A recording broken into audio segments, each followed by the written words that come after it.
Now, we're always being told to drink more water. 8 glasses of water each day is meant to help our skin, improve concentration and generally be good for us.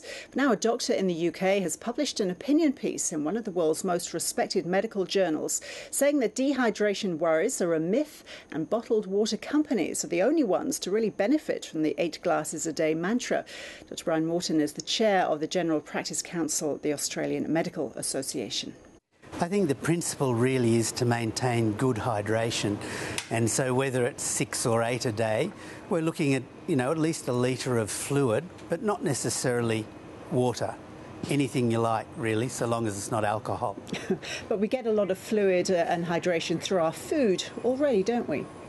We do. I think thinking of vegetables and fruit, definitely those sorts of sources, but if you're really fast fooding, then maybe you need a bit more fluid. The argument put forward by the doctors that the body really has a good regulation for hydration, that if we need to be topped up, we feel thirsty. And it's then that we need to take a glass of water and not necessarily keep knocking it back all the time. I think that's right. We are regulated well by our bodies and our kidneys can regulate it. But there are groups in the community who often don't heed those sort of signals. So the very young whose parents have to regulate the fluid, and the old tend not to drink enough. From your experience, how much of this is the 8 glasses of water a day? How much is based on propaganda by the bottled water companies, as is suggested by this doctor in the UK? I think that's what we have to be very careful, that we're not just pushing one particular line. Bottled water is fine, but then so is tap water, and the advantage of tap water is you protect your teeth with fluoridation in it. You do encounter problems, of course, on the flip side of this. If you drink too much water, you can run into problems as well. So how much is enough?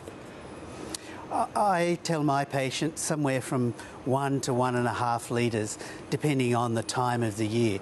If it's summer, then you clearly need a larger intake, but in winter, a lot of people complain all it does is make them run to the toilet. But I think 1 to 1.5 litres of fluid generally is the way to go. So should we stop carrying around bottles of water and just maybe have a glass of tap water from time to time? That's plenty. I think that's quite all right. Refill your bottle, recycle it by using tap water, and if your mouth's dry, then have a sip.